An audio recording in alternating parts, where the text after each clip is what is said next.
मेरा था कि सनारे ꯃꯔꯛꯁꯤꯗ ꯌꯧꯔꯦꯀꯣ ꯃꯤꯔꯥ ꯊꯥꯒꯤ ꯁꯅꯥꯔꯩ ꯁꯥꯠꯄ ꯍꯧꯔꯦ ꯍꯧꯖꯤꯛꯀꯤ ꯑꯣꯏꯅꯗꯤ ꯀꯃꯦꯟꯗ ꯁꯤ ꯃꯔꯨ ꯅꯤꯕꯤꯔꯛꯈꯤꯅꯨꯀꯣ ꯑꯩ ꯌꯥꯝ ꯇꯥꯡꯅ ꯐꯪꯖꯕꯅꯤꯅ ꯁꯤ ꯂꯤꯔ ꯊꯝꯃꯒ ꯑꯃꯨꯛꯀ ꯑꯩ ꯐꯪꯍꯟꯅꯕ ꯍꯣꯠꯅꯖꯔꯛꯀꯦ ꯁꯤꯃ ꯂꯩꯔꯦ ꯑꯗꯨꯒ ꯁ꯭ꯀꯔꯠꯁꯤꯅ ꯁꯤꯃ ꯂꯩꯔꯦꯀꯣ ꯃꯥꯒꯤ ꯐꯦꯕ꯭ꯔꯤꯛꯁꯤ ꯌꯥꯝ ꯐꯩ ꯄꯣꯠꯁꯦ ꯑꯩꯅ ꯌꯥꯝ ꯄꯥꯝꯖꯕ ꯍꯥꯏꯇꯥꯔꯦ ꯕ꯭ꯂꯦꯛꯁꯦ ꯀꯣꯏꯂꯔꯅꯤ ꯌꯨꯝꯗ ꯊꯥꯗꯣꯛꯄ ꯅꯩꯔꯦ ꯑꯃꯗ ꯀꯦꯖꯤ 5 ꯑꯃꯗ ꯀꯦꯖꯤ 5 ꯍꯦꯜꯂꯦ ꯆꯥꯡ ꯌꯦꯟ 5ꯅꯤ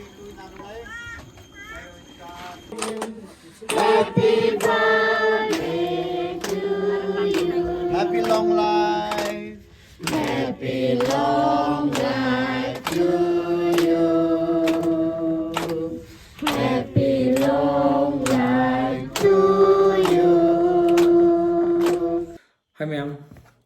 Ma'am masigi blog sidi adum aigi icha haitare ko aigi iyambagi angang aigi di icha thoe ko chanupi birthday tawbagi oidine ado birthday tawbasu dum yaure aduga mamangi magi hek pokpada akhoi maitai dana swasti puja gana haibada ado akhoi dana naumansim haina pangthoiba adudugi video su semgrabne ai adugi video do ai nakanda hapcharange si oidune bako ado mamang da semgiba oidune ado adugi angang do chehi ama sugre adudugi mate ma semjarakena asigi video si adu oibane ado yam nungaire nakti aigi maring version da kheuram reidang do sumaina puthokhraba loiraga mayamgi adum nungsibibagi taninge translate to tobiro haibagi ai adugi sei translate tawna hotnabada ko kyam wai habda aina roughly ithokpa ganda maitai londa panbada nungai roiduba adum consult tawnaraga aigi ichan monalika maga adum pau phaunai aduduga yama pathakor darmonda so koi maring londana si haragadi nungai gadra ado aigi knowledge na smain laye haraga mayama pau se phaunaraga isei sidi putokhiba kuire aina ta adum mallabane aina taabada ko hadi mayamda thadoktingaida ai pajana munna tarebako adu yarani na thadokpane aduga official video sidi puthokpa ngamdre khara namba hauramaga thabak chinnaba angangsinggi exam kai ka dum laisilakpagi satra ngata oibanina adumaina pending laigre ado adugi su puthokpa ngamnabasu honajarke aduduga nungaiba paw amana angandugi gift su ai yenghalakhi ko aduga aina matam koina ngairakpa sise sigi maruse phangdabnebako ado phange hojik phangaga ai tharaga mu mayamda mu phanghanaba ado manghandanaba honajagibako ado hojik ki oinadi marudi nibirakhinu aina oina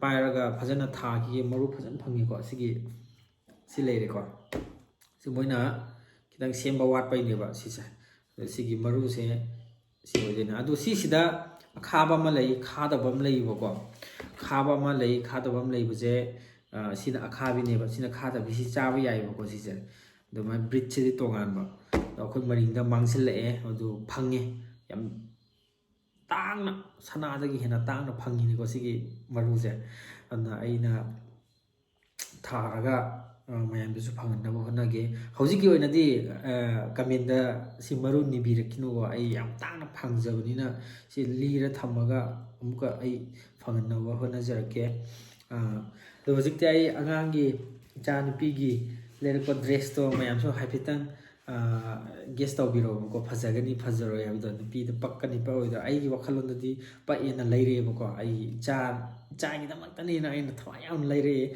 chikon da leiba mainana store do adu da leirakpani ko mainana store je mainana kitchen no makada ma hanga bani ba adu gi da lorokpani do moi sandhya ju oye sandhya bu pura sandhya dukan lon doramni ko ani changi do adu gi sit oidene mo sutte koi cha hani yang alakke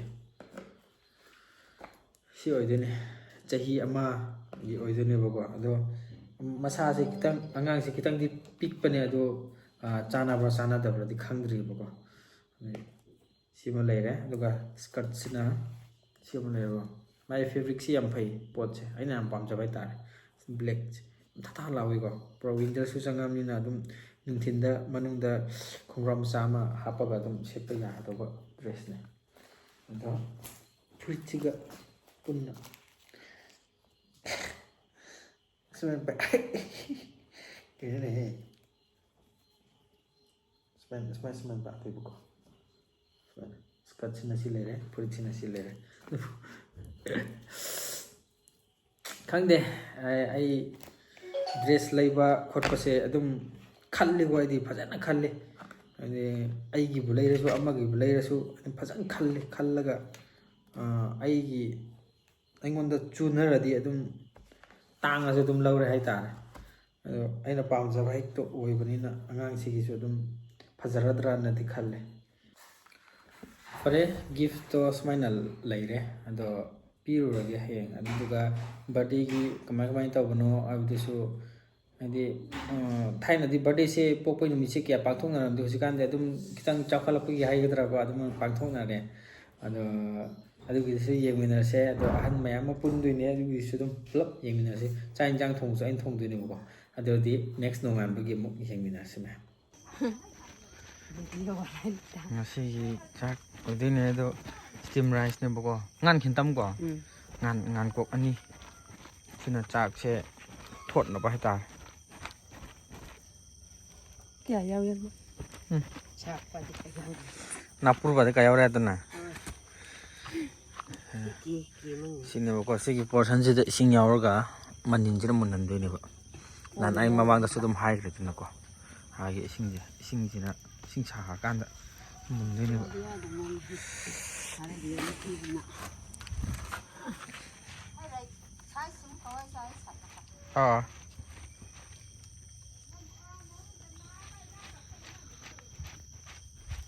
ꯂꯥ ꯍꯦꯛꯄ ꯆꯪꯕꯅꯦꯕ ꯂꯥ ꯍꯦꯛꯄ ꯆꯪꯕꯁꯤꯗ ꯁꯤꯇꯥꯕꯣꯟ ꯈꯨꯄꯥꯟꯁꯦ ꯌꯦꯡꯉꯨꯅꯦ ꯁꯤꯇꯥꯕꯣꯟ ꯉꯥꯛꯇꯅꯦꯕ ꯁꯤ ꯄꯥꯜꯂꯤꯁꯦ ꯈꯨꯌꯥꯝ ꯑꯃ ꯑꯁ ꯈꯨꯌꯥꯝ ꯌꯦꯡꯉꯨꯅꯦ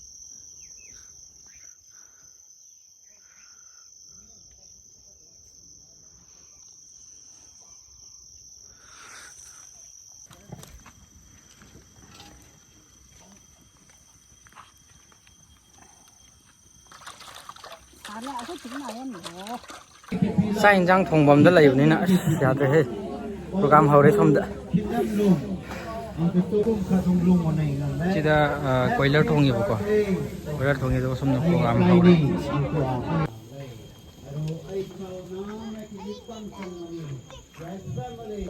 मेरा थाकी सनारे मरक्सिदा यौरेको मेरा थाकी सनारे सापा हौरे आना साले दो लोइना मचा मचा हौरेबको कोइलर नि युमदा थादोकपा नैरे amada kg manga amada kg manga hele kang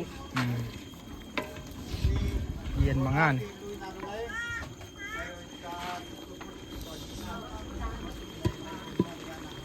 Pipila, toto ke pipila. Ang tu toto e chan. Chai khat rung anai ngamai. Dun pune amat. kuki kutumni alkan thaino kung winanu dumpu ni ki yapi dumpu apani ki uglum ni ai rungsan do wagum le do rungsan ko do anang dumpu pio ko kalen hul tungni ai khinai koi bunglim dumpu min do ing tar thani palmni sanai ero ni kan ne kuipa ero kuipa patarung ki sablai ero Lai banara itu nalai nalai pasar nani chikan do namba ni ke. Itu kayu tumi semai badi awa. Pampu desa ni haro wasung pi. Oh to awari kan chana lapa ni ke tui pa ho ni ke lopa kan makai na ke. Kain ngai don tui blessing pipi me to kani lawasi kan sas lo hai ke ngai do ni sun bibikle la Psalm 127 verse 3 4 5 arasuna ka ungning ra ke solong ra ke ang tu chanau anu ngai trim ka don punong makat hairo ni ya nu ngai trim sunja pucha hai rồi cha nào yêu bang này à tôi bị lấy tôi hay là cái à ngay này chuẩn bị lấy khi là cha nào rabri puye pi cor lal hai rồi ai ấy nào cao rồi buộc thut thor hay na pung khăn này masa dawai nung cha nào buộc la nung ri ra lui rawa khade kodre murum bikle mala chai naksi hai nak mala chai rabya thoa rila chung ne thun lak bikle na pawai ri rikrai pham grow ngamri ani palsungra yikna rable kardawil bikhe aya mane khoma rao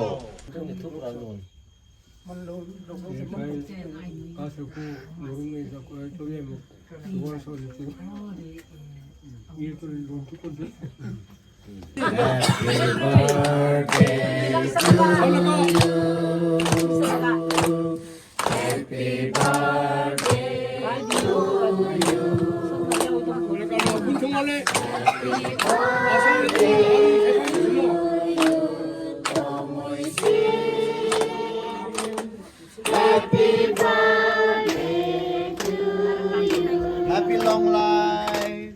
Happy long life to you. Happy long life to you. Happy long life to you. Don't we sing? Happy long life to you. Tuyên đồng rika kiến đó là sa miền rau tôi mới xem phụ đó là anh phụ đó phụ đó là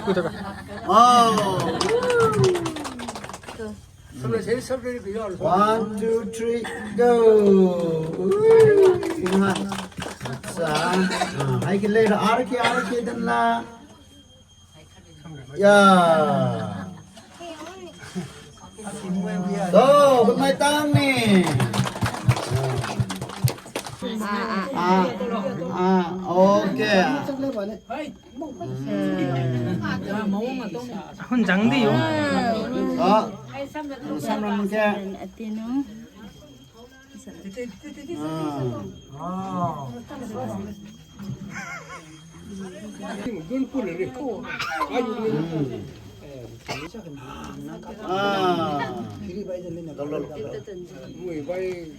야와 야와.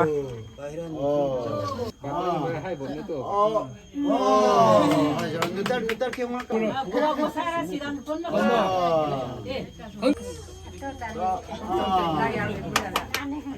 Ntar ke hongka. Aduh deh. Batang. 예. 그랬어.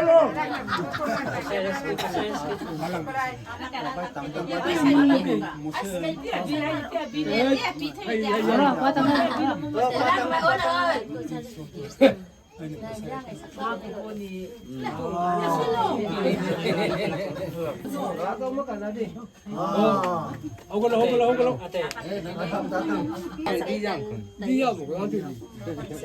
sang kape ba luang ma su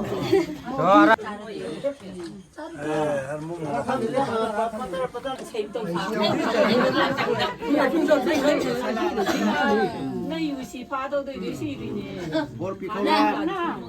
Nang lấy tờ. Iya.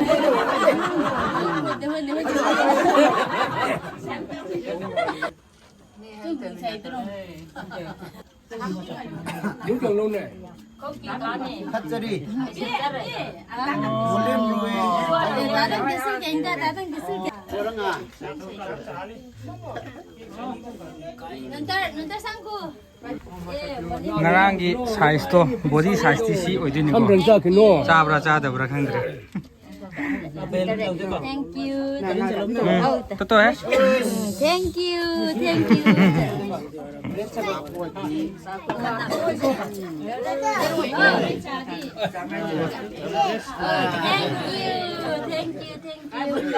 câu vậy nín cái cỏ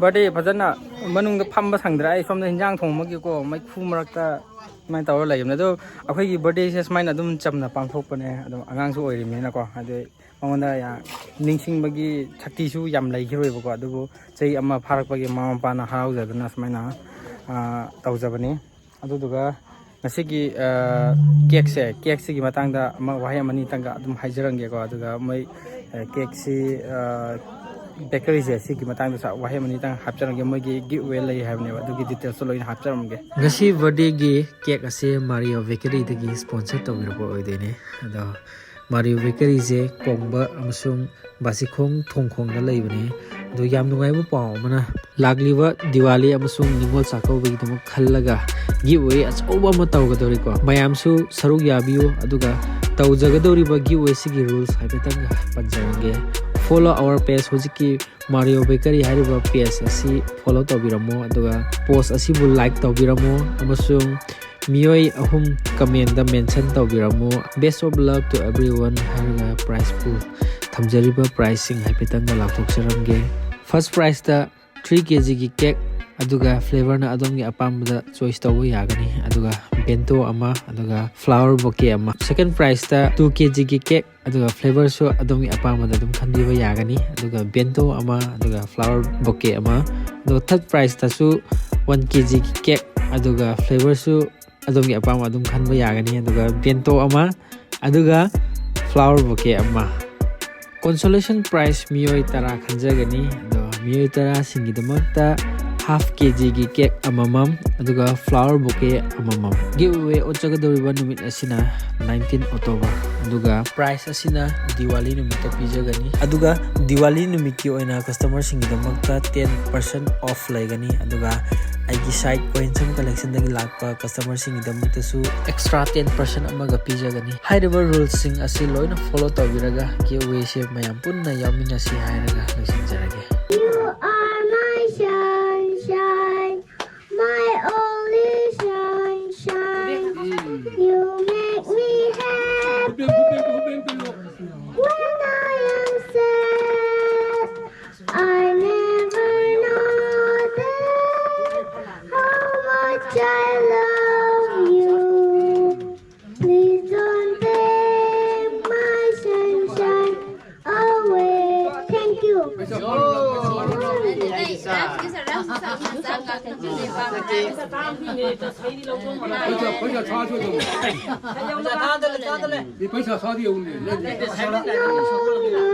Churano, hey, oi na churo, ayo ay sanage, nong churo, nong chure, mapana tokbayaran, sari satin puro o, satin upasanasi, nong chure, mapana tokbayaran, rain boots puro o, rain boots upasanasi, nong chure, mapana tokbayaran, raincoats puro o, raincoats upasanasi, nong